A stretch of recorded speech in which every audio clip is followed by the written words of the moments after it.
President Tinubu cannot neglect the North, Shagari's grandson says. Welcome to the news and thank you for tuning in to listen. Please subscribe to our channel to get notified when we post hot juicy news updates. Please click on the notification bell. The controversy over the allegation of the urbanization agenda leveled against Tinubu administration just took a twist as a top northern politician, Bello Bala Shagari, faltered the claim, saying rather northerners are among the most powerful appointees at the federal level.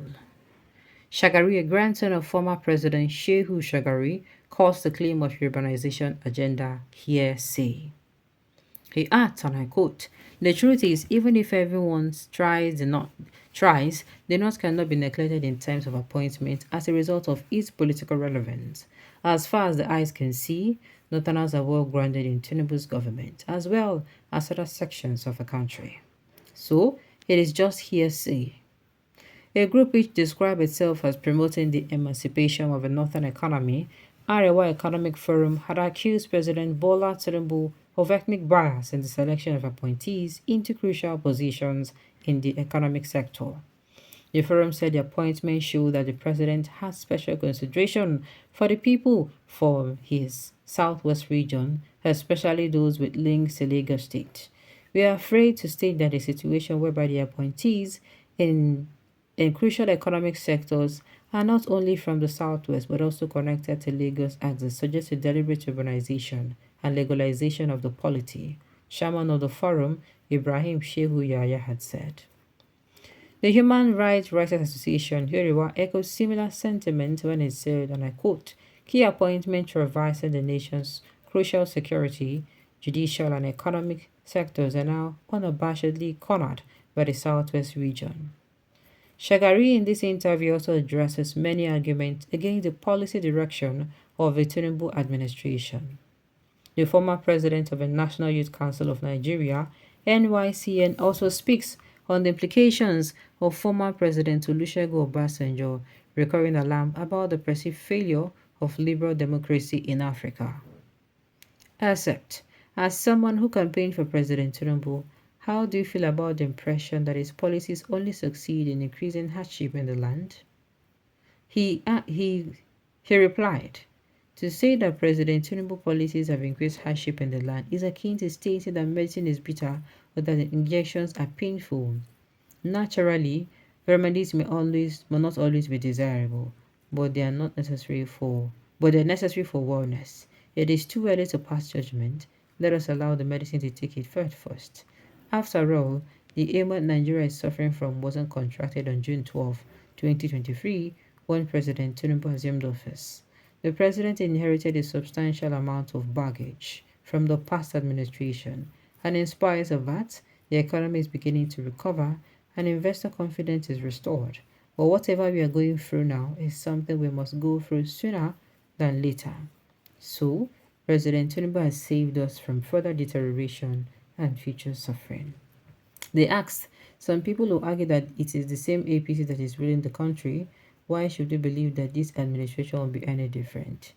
He replied, "Despite sharing the same party name, there is a stark contrast between President Tinubu's approach to the party and ex-President Buhari Dimano, and the leadership style differs. Electing a different party might not necessarily bring about a change in leadership style or policies. Unlike the distinct ideological differences seen in American political parties, it is always about the man on the ticket in Nigeria.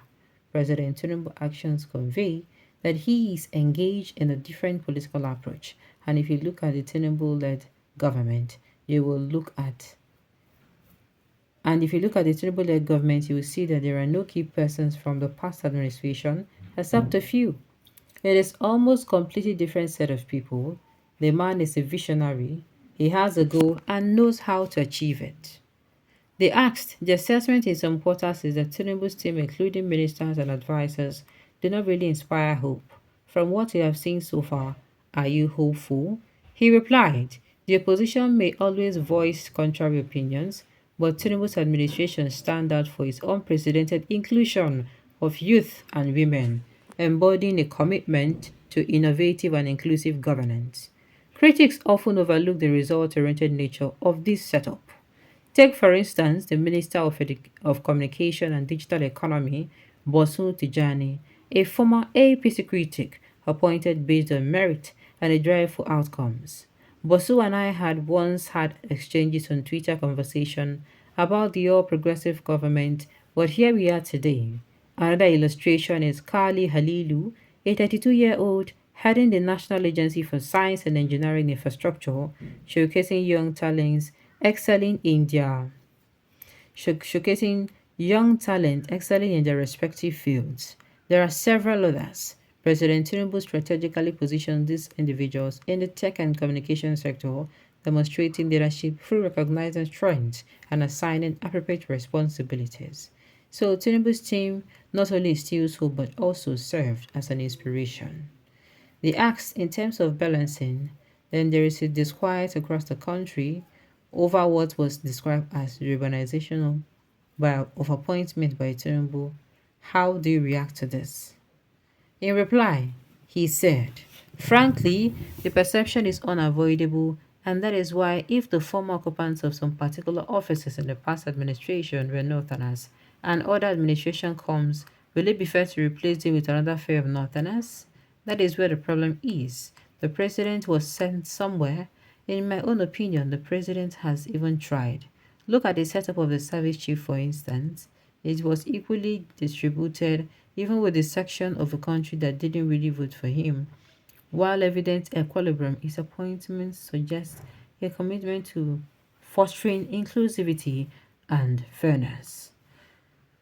The act still on balancing or reflect or better still accommodate Nigeria's diversity.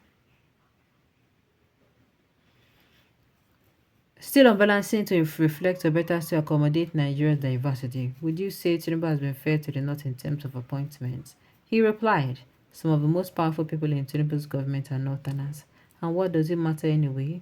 The geographical origin of the appointees becomes inconsequential when considering past instances where concentrating security architecture favored the North